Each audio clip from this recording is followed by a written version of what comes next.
He got him. Wake up.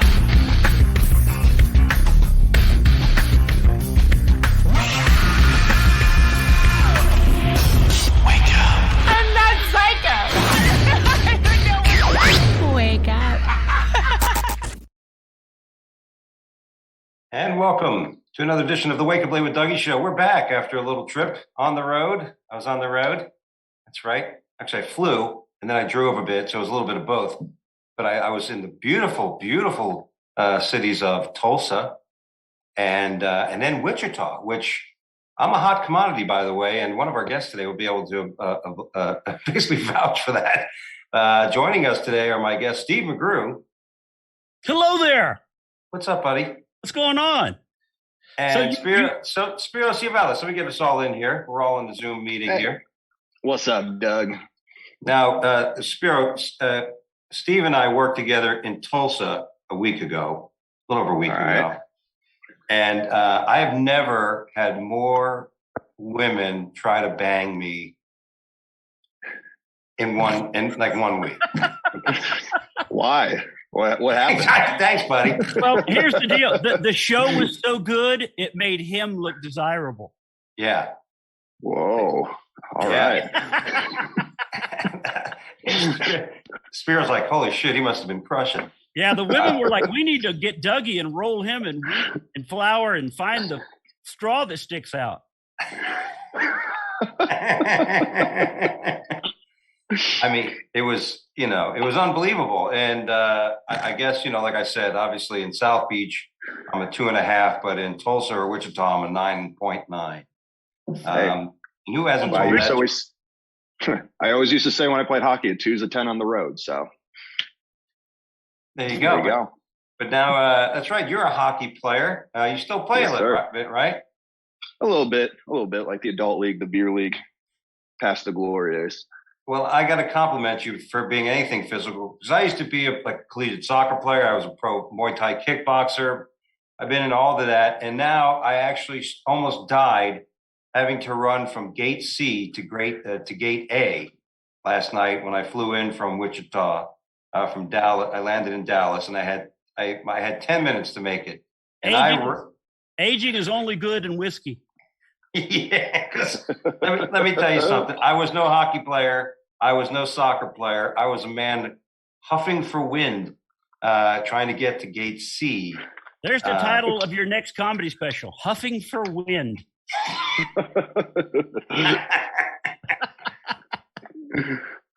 And the odd part about it was, I watched somebody run from my last flight, from the first flight when I was leaving Wichita. You watch somebody run to make it to the gate. You know what I mean? And I even posted. I go, boy, when I see somebody running to the gate and making it at the last second, I consider them an Olympian. And and everybody had their OJ references, of course. I consider it in Afghanistan. Oh, now run! We're missing our plane. Topical right now. Right off my let's get into the topics, Mr.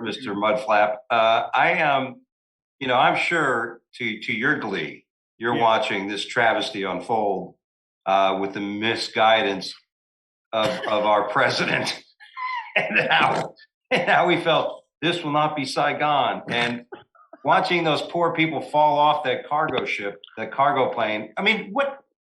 These guys are trying to see that one guy holding on to the plane like he's going to make it. Yeah, one guy climbed. I said, reaching for like an air vent. I'm going to hold on to this. This would be good. Yeah. It's crazy that they were jumping out of the. Yeah, what's sad is it's crazy they're jumping on the plane because they're just, oh man, we're delayed. Yeah. Go ahead. No, you go ahead. I was just saying it's crazy they're jumping on the plane because they're just adding me on Facebook, so it's wild. They're trying to get out any way they can.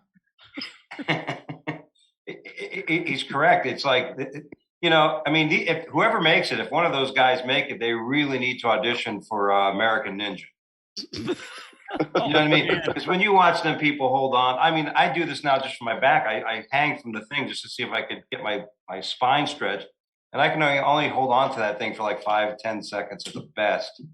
And then I have to let go of my fat ass. So I couldn't imagine me jumping on that plane. I'd be going, nah. You know what I'm The old saying? days when you used to try to get your little Dougie pulled, and now you're just trying to get your spine stretched. That's it. Boy, life changes. Life comes at you fast. 1 minute you're pulling your dick. Next minute you're stretching your spine. Worst Snickers commercial ever. Exactly. Now, I mean, we had fun. I mean, Tulsa was great. I got to tell you what, for merch sales, I'm blessed that, Steve, you did not sell merch, which as a feature, you better sell some merch if the headliner isn't. Right. But I Right. typically don't, but I watched how much you were selling, and I came home and told my wife, I go, man, I am really messing up by not carrying a couple of shirts around. Tulsa is unbelievable for merch. I sold like 47 shirts that Wednesday through Saturday. And you would have sold more if they'd have been the wife beater style, but no. Yeah. And you could have stole some shirts if you went home with the ladies that were hitting on you. Hey. I got to tell you, dude, I came home and I strutted when I saw my wife. I'm the man. You did the George Jefferson on her, huh? Yeah. Wheezy. And now, Steve, it wasn't like these were beastly women. These are sexy. These are good-looking women. Oh yeah, you were doing. I'm not gonna say you were doing because I don't want to get you in trouble with your wife. What I'm saying was, and see, I know I was there. I saw it. You were like just so happy and proud that it was happening. You didn't care if it didn't happen. You were just like, oh my God, somebody threw a lure at me and almost caught me. Fucking lure. Want some vagina? But that was good. That was fun. But the merch deal, unbelievable. And then Wichita was a lot of fun. Worked with the Raging Cajun John Morgan. But anyway, back to the topic. Things are crazy, right? I mean, listen. I mean, how is it? By the way, you're in Spiro, you're in Vegas, right? Which has been open and stuff. Is Florida? I've had some shows cancel in Florida because Florida is a hotbed of the Delta variant. And how are you guys doing there? Things are still bumping along. They have the mask mandates, so obviously you got to wear the mask wherever you go. The strip shows, they're still going. Some of the local showcases have been canceled, but it seems like everything's been humming along like normal. No real change on our end. I got you. So you have to wear a mask when you're indoors. Did he just say the strip shows were still going? Oh yeah, Out of everything in Vegas, I know you got to wear your mask to like a buffet, but hey, the titties are still flopping without a mask. Yeah. That's cool. You can lick your lips and not look creepy anymore. You know, you're good with that. You got that right, Spiro. That's the thing. I always used to laugh because in Florida, the strip clubs I went to were always nude, and you couldn't touch. We touched. And you know what I mean? I never understood the rule. Like when you give a guy rules in a strip club, you know what I'm saying? It's like, hey, first of all, it's a gentleman's club. I know you got to be a gentleman, but it's hard to be a gentleman when one of your buddies just got out of the back room, and he got blown by 6 girls. And isn't it strange that the gentleman's club is always the title given to the nastiest of the strip bars? But yet those really nice clubs with the steak dinners and the dancers they never have a gentleman's club title. They just have a name. Yeah. And this is funny because back in the late 90s, I used to work for a company where part of my job was taking financial advisors out, for a good time and winning them over so they would use our products, right? Very simple. Right. And we would go to strip clubs. And back then it was great because, like you said, they would have so-and-so steakhouse. Yeah. Like, oh, Doug, it says here you're that trip you had with those brokers from Palm Beach, $2,800, huh? Yeah. There's 3 of us. Yeah. And they all had the New York stripper. Exactly. They had some snapper and some blowfish. The appetite. But it was great because back then you that would show up on the receipt, you know what I'm saying? But they got these companies caught up on that kind of stuff when the early woke stage of Madoff financing. Yeah, then you got in trouble when you tried to run the credit card through the crack of her ass. That was the one that really got you in trouble. You know, I used to love strip clubs. I spent over $40,000 of my own money went in them in one year. I can tell you, I've got fond memories though of those years. And you know, was it worth it? Who knows? But you know, but the point was, there's moments of desperation that every man witnesses in the strip club. Like usually, like you mentioned, some people have food and they're actually eating. You know, we're not talking about the nice restaurant that's attached to a strip club. We're talking about that. There's that. The guy right there at the pole. Yeah. There's a guy selling hot dogs. And the stripper's taking a few for her act. But you know, aside from people that eat at a strip club, you know, I always found it desperate when you watch that one poor guy go to the ATM on a couple of different occasions. You know. Yeah. You mean that surveillance camera of you? Well, that tells you everything. You know? Did you ever get caught with strip club ATM receipts in your pocket by your girl, Spiro? No, I've only been to one strip club, and I had the worst time, and I was so drunk I couldn't drive home, so I called her to pick me up. It was like 3 months into a relationship. She's like, "I think I'll keep you. I like you." Wow, one strip club. Holy shit. Yeah. Well, the last time I went to, I haven't been to one in years especially since I got married. But the last one was in Nashville. It was called Deja Vu, and their slogan was 99 good-looking women and one ugly one. Yeah. And apparently 99 called in sick the night I was there. Yeah, there's nothing. It's always that is a bad moment in the strip club, right? When you see a girl in there, because I don't know. Listen, I don't want to like talk down on that profession, but you know, I'm just saying, you know, I mean, you're a good supporter. Thank you. Yeah, you know, listen, I paid a lot of rents. You know, I helped some. I probably made some law school payments. That's why they would all be like, "Daddy, Dougie's here!" Yeah. Oh my God. We were white knights, man. That's what my buddy was. We'd walk in, and then even my wife now to this day, she knows. I took her when we were still dating to one of these clubs, and my buddy Rick's like, "I don't think you should take her to this one." And to this one, and we walked in. Of course, the manager, the cook, the valet Parker. You know, the harem of women come over. "Oh, this is your wife." "Oh, yeah." Yeah, he bought my nails. He bought my implants. He bought my extensions. Yeah, they're like a weird Ray Liotta from Goodfellas, just going through the back exit. You know what I'm saying? There's a little bit of Dougie in all these women, honey. You know what I mean? Yeah, I'm not talking about the DNA, but yeah, it was always good. But you know. And then what I'm saying is, so there's women that actually went in there, made money, and then moved on, right? They used it as a stepping stone. And who hasn't? But there's others that lingered, and there's others that, you know, because I tried to explain to one of them one time. I go, "Look, I know you're making good money, because that's the problem. You know, you're making good money, you get addicted to it, and then you're going to get a regular job. Yeah, making $500 a night. You think I'm going to go flip a burger? You know, right? You're going to go sell sweaters at the Gap." So I was like, "But listen, you get caught for that. But then the problem is, you're going to try to go get a regular job, and what's going to be on your resume? Yeah, twerking, you know, solicitation, how to get $1,000 out of a guy's ATM in one night."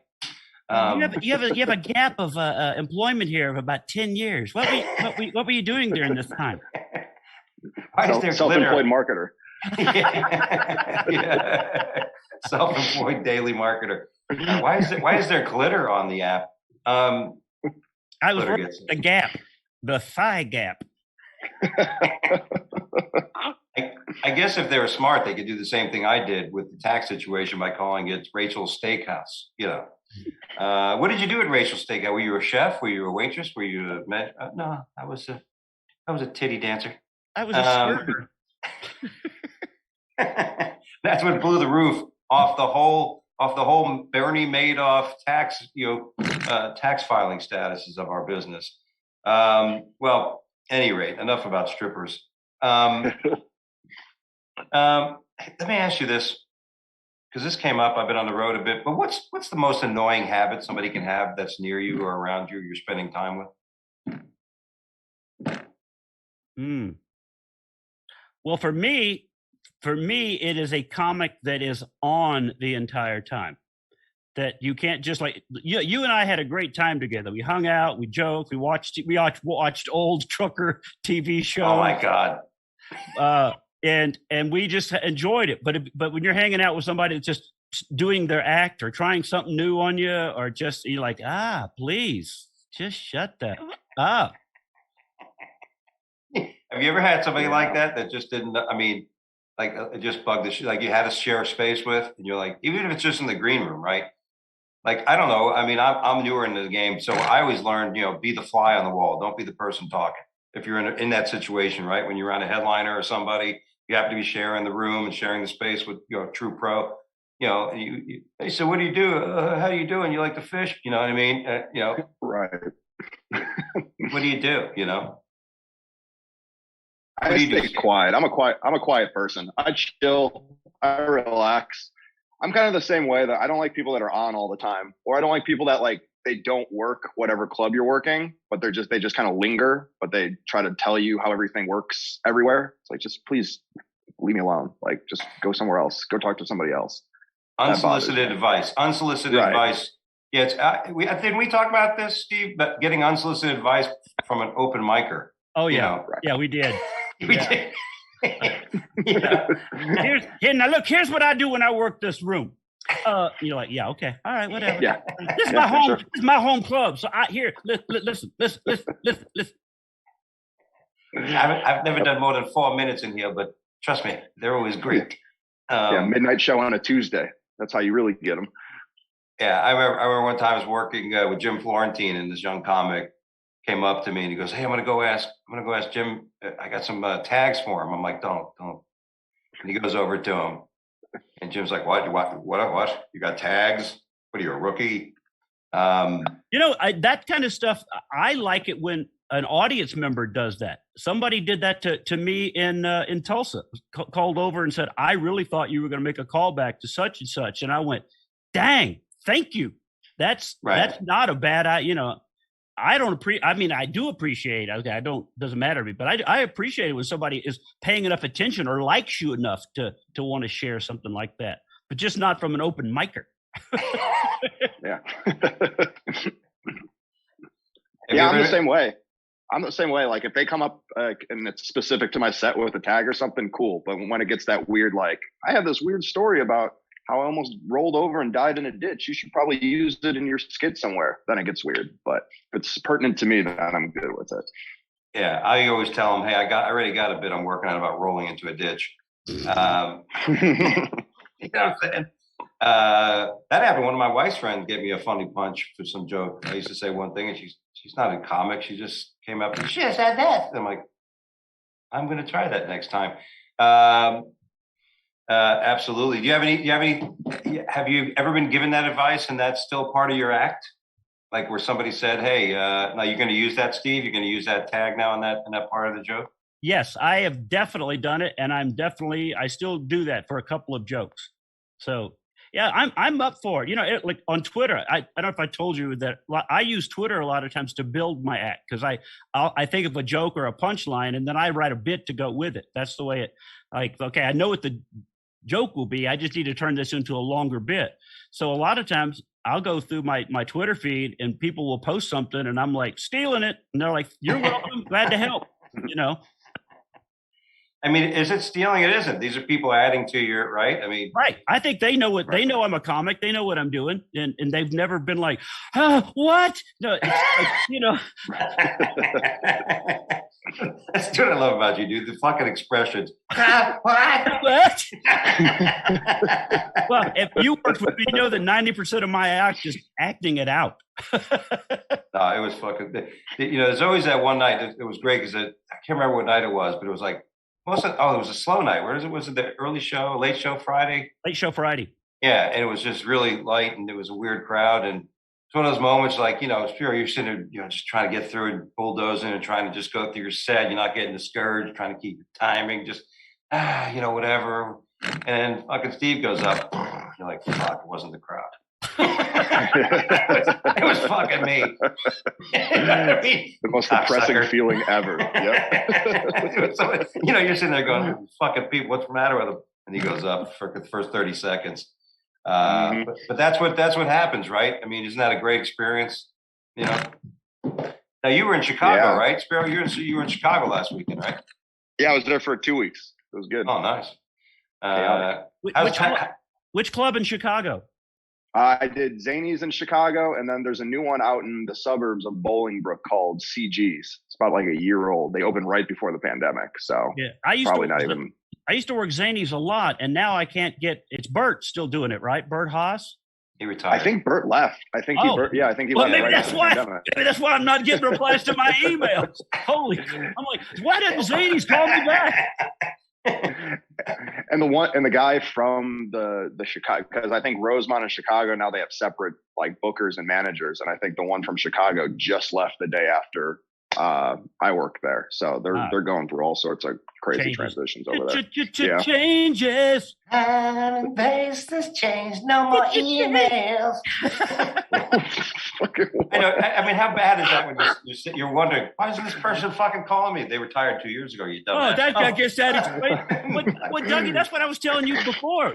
Like trying to get back in. Was doing ships for a few years now, and trying to get back into clubs that I actually worked 2 or 3 times a year. You're like, there's a new booker, or there's a new owner, or there's a new, and you're like, well, I'm not starting over. You know what I mean? I don't want to start over with you guys. Hey, can you send us a VHS? How bad were those days, Steve? I mean, we're as comics in this day, right? It's easy. We send the link, we do this. How bad was it? You got to send a fucking VCR? It's got to send that. You send the tape. You faxed your avails every week. You faxed them, and you either made a new sheet, and you always tried to make funky graphics, like an 80s graphic, like you cut something out of a magazine and made it look like a hostage letter. Hey, I'm available. You're being creative, right? I mean, because I've had young comics ask me, like, when you send because it's a great question. Like, I don't know. It's, how do you send a good avail? It's almost like the same way you learn how to wipe your own ass. You know what I mean? It's like eventually you mutter around a little bit and you figure out this seems to work. Yeah, eventually you learn all the cracks and crevices and you're Yeah. Did anybody ever teach you how to wipe your ass, Steve, or did you figure it out? I think I was shown the basics, and then you realized, ow, that burns on the left side. I need to do that more. Oh, maybe the middle. And I think figure it all out eventually. Oh, you mean I got to wipe my whole ass? And then exhausting. And then the first time your wife goes, Jesus, what's wrong with your butt? I'm not washing these. You can wash. I'm not even going to touch these. You realize I probably should do a better job. Yeah. Well, that's when I know I've gotten too fat, when I'm having trouble wiping my own ass. Definitely going to get on the treadmill then. Hey, man, you getting in shape? Or I can't wipe my ass anymore. I figured it's not good. All right, we're a little short on time today, by the way. We got, this technology thing, it's amazing how technology helps us and it screws us. But and you brought this up, by the way. I was going to ask you guys this, but as a comedian, are you always on? You just talked about that. I have a buddy of mine, Perry, that every time you hang around with him, I said, dude, I need to get like part of the stage and cut it out, make like blocks, and then put them under your feet. And I mean, I'm just going to fucking put the stage floor under your fucking feet, because it's that, right? It's always that. When do you turn it off, Spiro? When do you turn it off? As soon as I get off stage, or I'm very to myself and quiet off stage. I just kind of like to focus on me. So as soon as I'm done, I do not if I'm around people I'm comfortable with, cool, but I'm not full on all the time. It's exhausting to me. I can't imagine how people do it. It just seems not fun to me. I don't know. Well, I'm constantly thinking of funny, constantly thinking of things. All right, when I watch something, I try to look for it there. But I'm not saying, hey, is this funny? Hey, would this be funny? Hey, Yeah.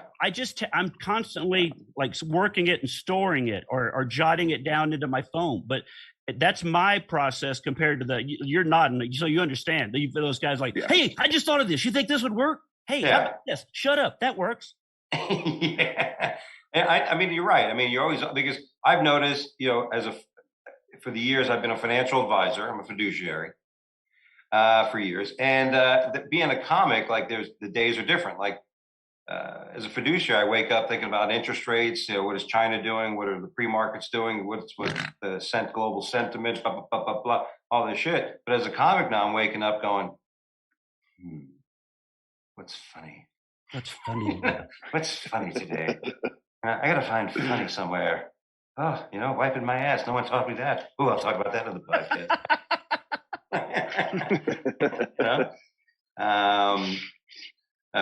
Hey, you guys, happy about Britney Spears? Hashtag free Britney. Yeah, good for her, right? Yeah. Well, you saw my post. You know what I was. Well, she's a Vegas girl, right? Is she still living in Vegas? Didn't she have a thing at the Planet? I have no idea. I think that's kind of what started the little bit of the craziness with her up to today, because I think her show got like canceled and she did all sorts of crazy shit, like in the condo or the suite that they had her in. Like, it was wild. I remember there was like a lot of drama surrounding her leaving her residency out here, so I don't think she's still out here. Isn't it great? She got so much attention when she showed her box. Yeah, my wife is a huge, I mean, a major Britney fan, and when she saw my tweets, she's like, "You leave Britney alone. It doesn't matter if she's crazy or not. You don't need to be involved in this because she's, And I was like, "What?" She goes, "You're just trying to cause trouble." And I'm like, "I am, I know, but." It really was not good with me and my wife there on the Britney thing. Oh yeah, it almost caused a little some tension in the. Fucking, oh yeah. Oh, can you imagine why are you guys getting divorced? It's all fucking Britney's fault. She's team Britney. I'm not. There's people like that, like the Beyonce fans, like the Beehive or whatever they call themselves. Like, if you talk bad about Beyonce, they come at you. Like, it's like a cult. Like, if you say anything bad about Beyonce publicly, all of a sudden they'll like just attack your social media and like find where you work and like send them crazy shit about you. Like, it's weird. Yeah, it's wild. People always talk about Beyonce, Queen Bee, and how great she is and amazing and just the best that's ever was. I can't name more than 2 songs. Yeah, I'm being serious. I don't. To me, somebody that's mega talented, super talented, is you can just start naming off hits. They're superstar. To me, Rod Stewart is more of a superstar than Beyonce. You know, I'd rather bang Beyonce than Rod Stewart. Well, you know what I mean. But I get you, Mandy. But you understand what I'm saying. But you understand what I'm saying. Yeah, no. Yeah, I mean, she was with the troupe, the girls, right? Destiny Style. Isn't that what? That was good shit. But I hear what you're saying. Like, you think of superstars, you think of Aretha Franklin, you think of, Diana Ross, you think of, Barb, even Donna Summers, who only had a few fucking hits. Yeah. But I don't know. That was my first interracial masturbatal type thought was Donna Summers. Donna Summers. Oh, actually, I apologize. It was the sister in Good Times. Oh yeah. She was dynamite. Hey, at least you'll say it. You know what I mean? You can sign up and get free money from Medicaid. Yeah. Do you believe? I don't believe that J.J. Walker is actually qualifying to get his extra Part A of a Part A or B deduction from his Social Security account. With the income he's making at this point. All right. Well, we only got a few minutes. So I'm going to go through some of these stories. We only have a few, and we're going to have some fun with it. As comics, I know Steve is ready because I already spent time with this man. I know whatever comes out of my mouth, he's going to figure out something funny. Spiro, of course, welcome. I'm going to try my best. You got it. And hard trier. All right. Indonesian army to end archaic virginity test for female soldiers. That is the the headline, Indonesian Army to end the archaic virginity test for female soldiers, and the general who used to conduct the test is pissed. Come in, I'm little sure. girl. You Come in. didn't say ouch. You're out. It's this poor guy, man. He was like the Hugh Hefner of Indonesia. Now he's not anymore. Several years ago, somebody petitioned the army to have someone else do it, and they were suspiciously found dead with a self-inflicted wound to the brain. Good news for female soldiers interested in joining the Indonesian army. And what female doesn't? Its chief of staff recently announced the end of the archaic practice of the vaginal exams meant to test the virginity of each recruit. Now, why was that necessary? Why would that be necessary? I think I would want like what? We want virgins. We want virgins. I would think you would want angry, divorced women that are ready to kill men. Yeah. Find some strippers who are pissed off they can't get paid any. I was gonna say that's probably confusing for some armies to be like, man, all these virgins running at us, did we die already? What do we do? It's this confusion method. There's 72 of them. Surrender. Yeah. We made it, guys. Put them in front of the French army. We retreat. We retreat. We surrender. Good. Yeah. So they call it the two-finger test. The end of the old two-finger test. Good for them. That's also how I practice my virginity exams with two fingers. Didn't they have some kind of Sieg Heimann thing they did? Yeah. First I take them out to pizza, and then I give them the two-finger test. Speaking of food, Kraft Macaroni and Cheese ice cream debuts and quickly sells out. It wouldn't be on my list. It wouldn't be a purchase I would go for. Macaroni and cheese. Would you dig that, Steve? No, macaroni and cheese ice cream. I can't imagine anybody that would want that except somebody so food oriented. So like, oh my God, I haven't tried that yet. Yeah. So cheesy. Yeah. I'll eat it, but it still sounds like wet ass pussy. You know what I mean? Yeah. Well, I haven't eaten wet ass pussy in a long time, Spiro, but thank you. You don't listen to Cardi B? Aren't you relevant, Dougie? Come on. Oh now. my God. I thought you liked strippers. Former stripper? Come on.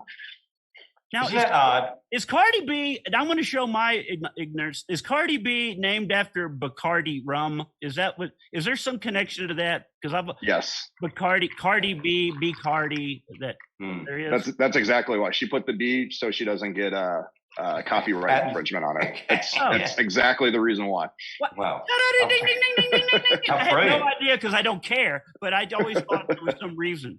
Steve, you would be that smart too if you sat on 1,000 cocks. If I had that many men's brains in me. Yeah. Well, I'm glad. When it comes to macaroni and cheese, the only thing I can think of is the best part about any type of cheese and macaroni is the new lobster mac and cheese dishes. That upscale restaurants, and that if I see it on the menu, I get it. Lobster mac and cheese. Oh, I know. I agree.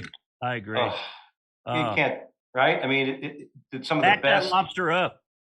Yeah. Abe and that's Lou, really like wet ass pussy then.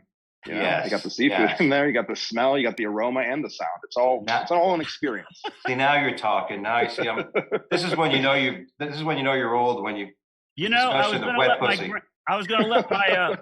I was going to let my son listen to this podcast, but now with all this, no way. I'm letting him listen to WAP. Yeah, and by the way, his son's 26. He's like, everybody's picturing this little fucking kid. All right, let's move on real quick. We only have so much time. Judge releases Boston teen accused of sexually assaulting a horse. I'm gonna let you go first on that one. Oh, for sexually assaulting a horse. This just in, I guess he's running for mayor in Tijuana. Like he's probably a hero down there. I mean, it's like Kid and Play. Jackson Kelly faced dangerous hearing it on Friday. That's more like kid and horseplay. I mean, if you want to try to bang a horse, you got to be careful, right? You can get a hoof. Yeah. Bang a horse, get it on. Bang a horse. Fucking hoof. Let's leave that there. What kind of stepladder do you need for that, Dougie? Yeah, I mean, first of all, you better listen. If you're going to want to fuck a horse, you better be packing. You know what I mean? You're at least 3 foot shorter than the horse. Well, you like don't want to disappoint her. Yeah. Yeah, You know what she's used to. Yeah, yeah. How disappointing would it be for the horse thinking they're going, "What the fuck is sticking in me?" You know. That reminds me of that. What was that old joke where the ant jumps up and tries to hump the elephant and just gives it one hump and just goes, "Suffer, bitch." You know, just in its own head, you think you're doing well. Yeah, well, that's what it's all about, right? When it comes down to it, who cares? Unless you're a comic. Sperm Bank holds a contest to find out who has the best jizz. You know, hey, I mean, how do they judge it? Is it a taste test? Wait, I gotta know where you're getting these articles from. Oh yeah, well, it's my secret, my trove. I won't give away my podcast secrets. I don't want to know anymore. I was a little curious, not anymore. No. Beat it out of me. Yeah, grounded by a pandemic and bored. If you're a young man in China and have time on your hands, a Chinese sperm bank may just have the right summer program for you. Oh, look, this one have a blonde hair. The Human Sperm Bank of Shanghai is inviting college students to join a competition. We'll call it a circle jerk. To see who has the best semen in order to promote reproductive health and recruit donors and get rid of some cups that they overordered for the Olympics. It sounds like they're trying to create the perfect race. We're looking, doesn't it? Like we're looking for superhuman sperm. We need the best, top notch. That Chinese guy walks up. Hey, how about here? The guy goes, "Thank you." He goes, you know, it'd be funny if they found like the one. They go, "This is the best. This is pure. This is like Colombian gold of semen. Who does this belong to?" And then like Dougie wanders out. Hey. I see you got my juice. Hilarious. Yeah, I mean, it's like The Voice. You can't turn your chair around, and so you go, "That's the best semen. Who is that? Oh my God!" Yeah, no, I mean, exactly. Look the way it drips. I mean, what are you testing? You know what I mean? Unless you're looking at the chromosome. How it clings to my hand. Look how far it went. Real shot put event. Oh my God! What have we done here?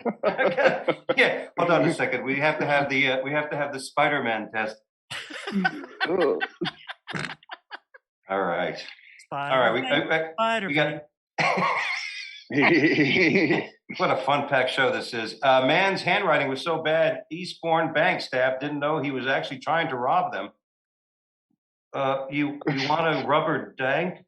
You want a rubber duck? I want to rob the bank. Hold on a second. It says here, the man who tried to rob a bank in Eastbourne with a handwritten note has been jailed, according to the police, and he got an F in penmanship. They said Allen's. It sounds like they're looking for a doctor.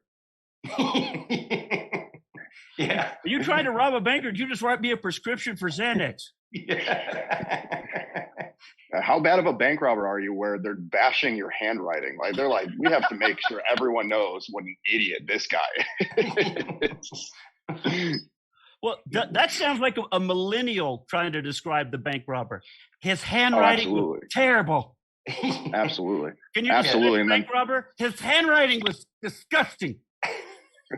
Or it could be older generations. You'd be like, you guys didn't learn cursive in school like we did. This is what happened. Yeah.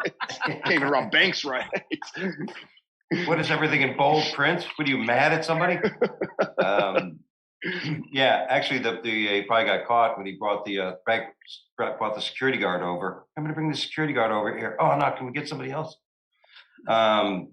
Slatter entered 3 banks in Easton hashtag in the space over 2 weeks, and he used the written notes to ask cashiers to hand over money. According to the police, his first attempt was a bank, blah, blah, blah, on a certain street. Handwriting employees was unable to read the note, and slatterly, the guy left empty-handed.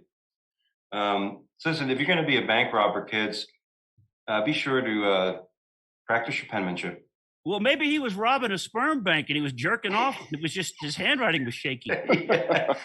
The paper's smudged. Oh, that's awesome. Well, I got to tell you, fellas, I know Spiro has got to go. He's got a show to go. We had a little bit abbreviated version of the show. But you owe us another 15 minutes on another show. Hey, Chris, if you're there, dude. I will. I'll donate some time. By the way, Chris, if you're there, I don't know, I'm going to text him. He's outside. See if we can stick around. Can we do a little magic here, and then we'll Steve and I'll just go on for a little bit because this is funny shit. All right. Awesome. Thanks for having me, Dougie. All right, Spiro, dude. Steve. Hold on, dude. My bad. No, I wanted to give you plugs and shit. So let's do a 5-second count, and then we'll just go back to, hey, where are you going to be? All right.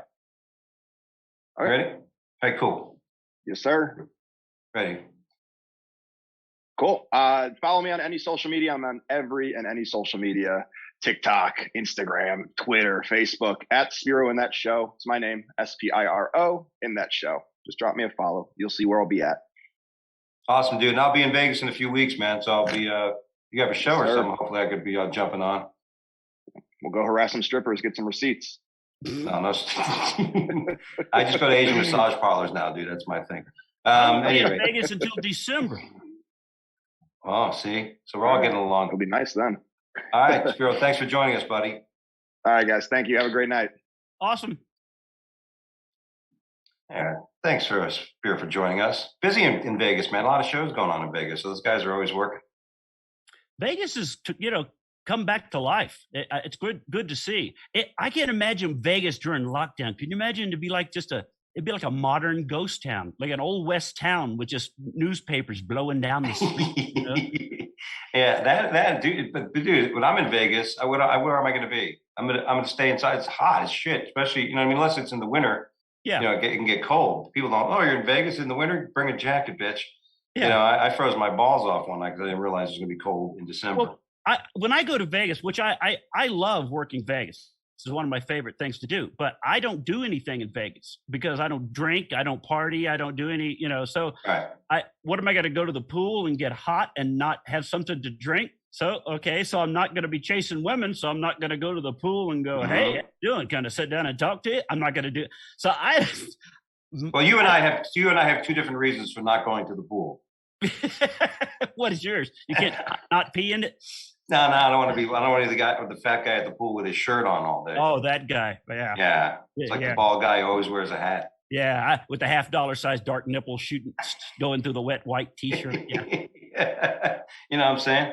But yeah, Vegas is great. Yeah, but I would just stay in, like I never left the building in Wichita. I didn't see the light of day when I was in that, I don't want to say anything about the condo, but you know what I mean? What's that? The house. Yeah, the house. Yeah. But it was, I didn't see the light of day. We really didn't need to. We had Roku. I mean, that's right, man. We should share this. Was funny as fuck. We were watching old TV, right, and enjoying the hell out of it. Right, and there was an old series called Moving On. Claude Akins and some other dude, Frank Converse, and they were truckers, and they went around and they ran into all kinds of shit. They ran into this one guy who was a pianist from Russia, and for some reason, he's like, I have to fucking go, and he wanted to go on his own, and he ended up getting America with you boys. Yeah, he ended up getting in their truck, and next thing you know, they're buddies and pals. And there's a scene where they go in to some restaurant to see if he can play. There's a piano, so they go, "Can you play? Your finger's messed up." Who knows? I forgot he was at a strip club and he was in the VIP room. He thought he hurt his hand. Yeah, and you know what I mean. But he went in there and they used the piano and he played. He goes, "I'm good. Let's go to the play at the whatever." And they go and they walk out and there's a sign out front that says Richmond, home of the Confederacy. Yeah, capital of the Confederacy. Capital of the Confederacy, right there. And they're hiding. These big guys are all behind the sign. They're looking at it. Home of the Confederate White House. Yeah, Confederate White House. That's right. Yeah. and I'm like, oh my God, no wonder this is not on regular TV today. Can you imagine this being seen on regular TV? What? Somebody got fucking triggered. Well, you know what's just sad is them trying to, like, people destroy history. You know what I mean? Yeah, it may not be cool now, but it doesn't mean it wasn't back then. You know, like people had different attitudes about things. You know, I watched these old westerns, and they're like, you know, it's 5 years after the Civil War, and we all should be getting along. You know, and you can almost see their version of what's happening now. Like they're trying to say, look, can't we all just get along? You know? Yeah, you know, it's almost like going back. Like I think of the world and our country just like a person, right? You know, and the country, the United States as a country, based on all the other countries that are around, is a child. And you know what I mean? And we're judging the actions of a child. It's like going to the 2-month-old or 2-year-old going, stop shitting in your fucking drawers. How dare you keep shitting in your fucking drawers? But that's what I do. That's what I do. What are we supposed to do? You know, the judging of it, and I don't know, dude. You know, you watch the old shows like we were talking about, or the old westerns that I like to watch, and you can always see how they were trying to use the American Indians as the reference for stuff. You know, like, hey, he's coming into town. We don't let them into town. They don't come in here. You know what I mean? You can see the social justice that was being used in the old westerns. You know. Yeah, it's crazy, but dude, I'm glad we got to spend some more time together here. And we're working on a little tour. We have some people, some fellow patriots that are wanting to do some shows, hit some towns. So it's gonna be great. Yeah, ask your Twitter followers of a name, a potential name we could use. We'll give them credit. But where else they can see you? Tell our listeners where they can find you and find out more about you, buddy. Well, I am addicted to social media, so anything on social media. What I do when I'm ever on a radio show doing a promo, I always say, just Google Steve McGrew, because I wasn't lucky enough to be one of those guys. Find me on Instagram, Twitter. I'm all under the same name, you know, so I've got so many different names under each account, but I'm on honestly, I'm on everything. I need social media, TikTok, Instagram, Facebook, Twitter, but I always say Google Steve McGrew and find all my stuff. There you go. And that's why I use Dougie Almeida. Otherwise, you're going to find some Brazilian jiu-jitsu dude in much better shape than me, who probably would run from gate A to gate Z much faster than I did in the airport last night or the night before. But great to see you, my friend. We'll talk soon. I love you, buddy. Have fun out there. You got it. My pleasure. But you got it. And good night, everybody. We'll be back next week with an all-new show again. Some special guests right here at the same spot. Take care.